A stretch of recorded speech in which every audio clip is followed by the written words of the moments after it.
आज का टॉपिक है 3 फेज एसी सर्किट। तो इसमें सबसे पहले हम इंट्रोडक्शन पार्ट देखेंगे। इस इंट्रोडक्शन में हम ये देखेंगे 3 फेज एसी सर्किट क्या है, इसका कंपैरिजन सिंगल फेज के साथ क्या है, क्या मेरिट है इसका। उसके बाद हम ये भी देखेंगे कि सिमेट्री आपका सिस्टम क्या है, बैलेंस अनबैलेंस क्या होता है इसके अंदर।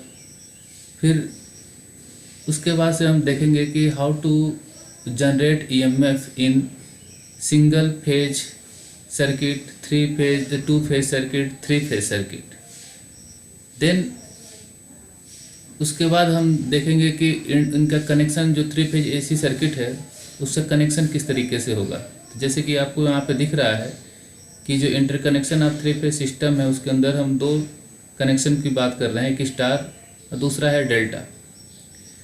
इसमें हम इनका सर्किट डायग्राम, फेजर डायग्राम और इस फेजर डायग्राम के हेल्प से ये पता करेंगे कि लाइन वोल्टेज क्या होता है, फेज वोल्टेज क्या होता है, लाइन करंट क्या होता है, फेज करंट क्या होता है, इनके साथ रिलेशन क्या होता है, क्या दोनों में सेम पावर आपका ट्रांसफ़र हो रहा है।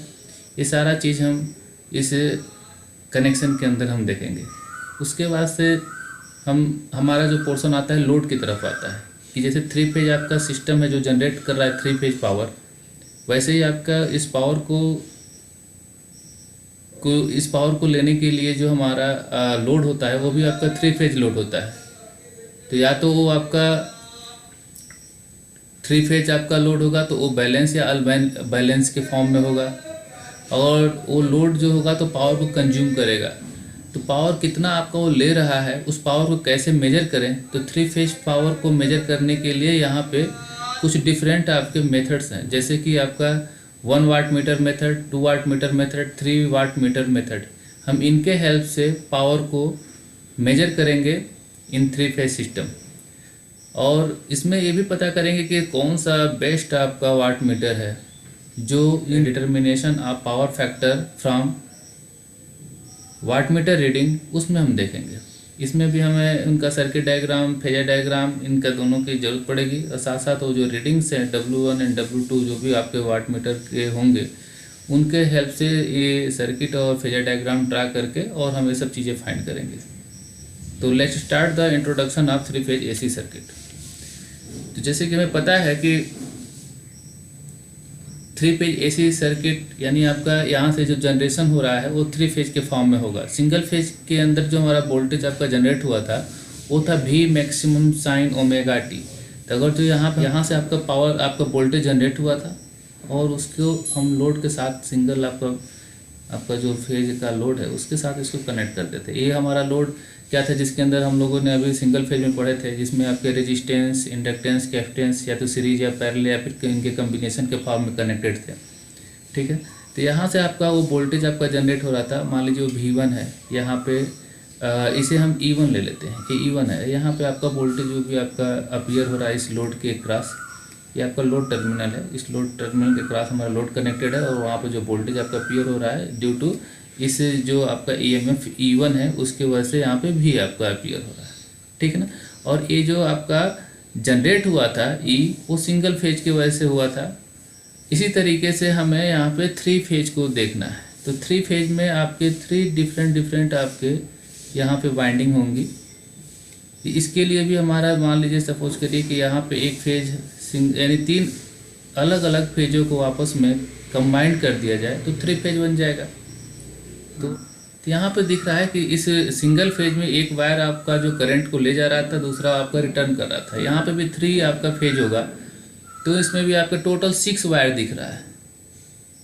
तो 6 वायर, जितना ज़्यादा आपका वायर होगा उतना ज़्यादा सर्किट आपका कॉम्प्लेक्स होगा, और हम 3 फेज जो सर्किट पढ़ रहे हैं वो हमारा सिंगल फेज से काफ़ी ज़्यादा बेटर है। तो यहाँ पे आपका काफ़ी कॉम्प्लेक्स दिख रहा है। जितनी ज़्यादा वायर होंगे उतनी ज़्यादा आपकी लॉसेस होगी, उतना ही कम आपका एफिशिएंसी होगा। तो इस प्रॉब्लम को दूर करने के लिए ये जो आपका ऊपर हमने अभी बताया था यहाँ पे दिख रहा है इंटरकनेक्शन ऑफ 3 फेज। तो इसी प्रॉब्लम को रिमूव करने के लिए ये इंटरकनेक्शन ऑफ 3 फेज का इस्तेमाल किया गया, जिसमें हमारा कनेक्शन स्टार और डेल्टा फॉर्म में करके ये जो अननेसेसरी जो आपके 6 वायर दिख रहे हैं उस 6 वायर को रिड्यूस करके 3 वायर में कन्वर्ट किया गया। हमारा ये सिंगल फेज और 3 फेज में क्या डिफरेंसेस हैं, क्या इसका मेरिट है। तो सबसे पहले तो हम सिंगल फेज की बात करें तो यहाँ पे जो पावर है वो आपका भी चलिए ई मैक्सिमम साइन ओमेगा टी है, इसकी जो वैल्यू है। और यहाँ पे जो इसका वेव फॉर्म देखा जाए तो कुछ इस तरीके से होगा। वोल्टेज आपका ई आपका इस तरीके से, जो करंट आपका है आपका आई फ्लो कर रहा है उसका वेव फॉर्म अगर देते हैं यहाँ पे रजिस्ट्री अगर मान लीजिए लोड है तो ये भी आपका कुछ इस तरीके से हो रहा है। अगर जो इंडक्टिव या कैपेसिटिव लोड होता है तो फिर ये आपका लीड या लैग करता है करंट, उसके अकॉर्डिंग फेजर डायग्राम बनाते हैं। हमारा कहने का मतलब ये है कि सिंगल फेज के अंदर जो हमारा पावर होगा ट्रांसमिट होगा या फिर पावर जो जा रहा है यहाँ पे 2 टाइम्स आपका 1 साइकिल के अंदर 2 टाइम्स जीरो हो रहा है रेजिस्टिव के लिए। लेकिन जब बात करते हैं हम आपका इंडक्टिव या कैपेसिटिव के लिए तो वहाँ पे हमारा 1 साइकिल के अंदर पावर 4 टाइम्स आपका जीरो होता है। जैसे कि मान लीजिए हर इसके हम 4 पार्ट कर दें तो एक बार पावर आपका यहाँ पे होगा, फिर ऐसे होगा, फिर ऐसे होगा, फिर ऐसे, यानी 4 टाइम्स पावर आपका यहाँ पे दिख रहा है 1 2 3 4, या फिर इसको यहाँ से 1 2 3 4, यानी 4 टाइम्स आपका पावर जीरो हो रहा है।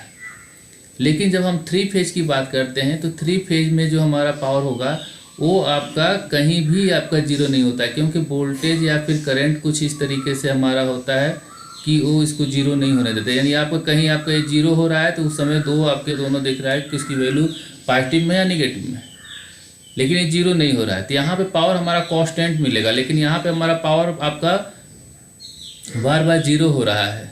तो ये स्मॉल जो आपके रेटिंग के मशीन हैं उनके लिए तो ऐसा चल सकता है, लेकिन लार्ज रेटिंग के लिए ये कभी भी वो आपका एक काफ़ी ऑब्जेक्शनेबल है कि जीरो आपका हो जाए पावर। इसीलिए हम जब लार्ज लोड के लिए हमें 3 फेज की ज़रूरत पड़ती है।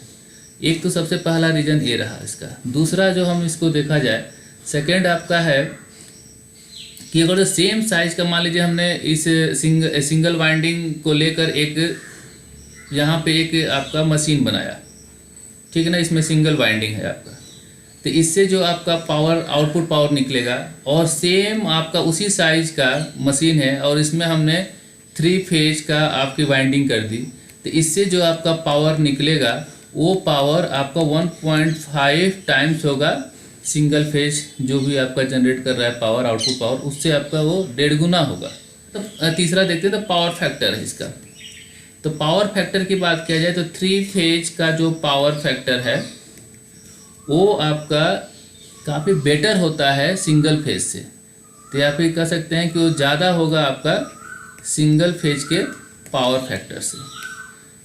फोर्थ अगर देखा, फोर्थ आपका क्या रहेगा कि इसमें हमारा सबसे पहले तो बात करते हैं कि सिंगल फेज, तो सिंगल फेज के अंदर हमारा जो आपका मैग्नेटिक फील्ड होता है वो पल्सेटिंग फॉर्म में होगा। यानी सिंगल फेज के अंदर जो मैग्नेटिक आपका फील्ड होता है वो आपका पल्सेटिंग फॉर्म में होगा, ठीक है। तो पल्सेटिंग फॉर्म में होगा तो इनके वजह से जो टॉर्क आपका डेवलप होगा वो टॉर्क की वैल्यू को वो जीरो कर देगा, नेट टॉर्क आपका जीरो हो जाएगा। और 3 फेज के अंदर अगर यही बात हम 3 फेज के अंदर किया जाए तो 3 फेज में क्या होगा, आपका रोटेटिंग मैग्नेटिक फील्ड मिलता है। रोटेटिंग मैग्नेटिक आपका फील्ड मिलता है, सॉरी यहाँ पे फील्ड आपका मिलेगा, जिसके वजह से हमारे जो सिस्टम है या फिर जो भी आपका मोटर है उसमें हमारा एक रिजल्टेंट टॉर्क मिलता है। इसमें आपका एक नेट टॉर्क आपका मिलेगा, लेकिन यहाँ पर नेट टॉर्क आपका जीरो हो जा रहा है, यहाँ पर नेट टॉर्क आपका होगा, ठीक है। तो इसी नेट टॉर्क के वजह से आपका जो भी आपका मोटर है वो स्टार्ट कर देगा। तो सिंगल फेज के जो मोटर होते हैं वो सेल्फ स्टार्टिंग नहीं होते हैं और 3 फेज के जो मोटर्स होते हैं वो सेल्फ स्टार्टिंग होते हैं, केवल आपका सिंक्रोनस मोटर को छोड़कर। बाकी आपके जितने भी आपके होंगे वो इसमें रोटेटिंग मैग्नेटिक फील्ड प्रोड्यूस होगा और उसके वजह से एक नेट टॉर्क मिलेगा, जिसकी वजह से वो सेल्फ स्टार्टिंग हो जाएगा। लेकिन सिंगल फेज में कभी भी नहीं होता, इसीलिए हमें इस नेट टॉर्क को बनाने के लिए अलग से एक ऑक्सिलरी वाइंडिंग हम यूज करते हैं, जिसकी वजह से हमारा पल्सेटिंग जो आपका जो फील्ड है वो आपका रोटेटिंग फील्ड में कन्वर्ट हो जाए और उससे हमें फिर अगेन आपका नेट टॉर्क मिले और स्टार्ट करें। तो यानी उसको हमें अलग से देना पड़ रहा है, इसीलिए हमारा ये सिंगल फेज जो आपके मोटर्स होते हैं वो आपके सेल्फ स्टार्टिंग नहीं होते हैं। पांचवा इसमें मेरिट का देखा जाए तो पांचवा मेरिट क्या है, तो सिंगल फेज और थ्री फेज दो, अगर जो हमारे सिंगल फेज जनरेटर है, थ्री फेज जनरेटर है, अगर जिनका पैरेलल ऑपरेशन करना है तो थ्री फेज का जो पैरेलल ऑपरेशन है वो इजी होता है एज कम्पेयर टू आपका सिंगल फेज का। ठीक है, तो ये इनके मेरिट्स थे। तो ये सिंगल फेज और थ्री फेज में डिफरेंस पता चल गया और हमें पता चल गया कि क्यों हमें थ्री फेज की ज़रूरत है। जब भी हमें हैवी लोड की ज़रूरत पड़ती है तो ये हमें पता है कि ये आपका पावर सिंगल फेज से कहीं ज़्यादा देता है, तो इसीलिए हमें थ्री फेज की ज़रूरत पड़ती है।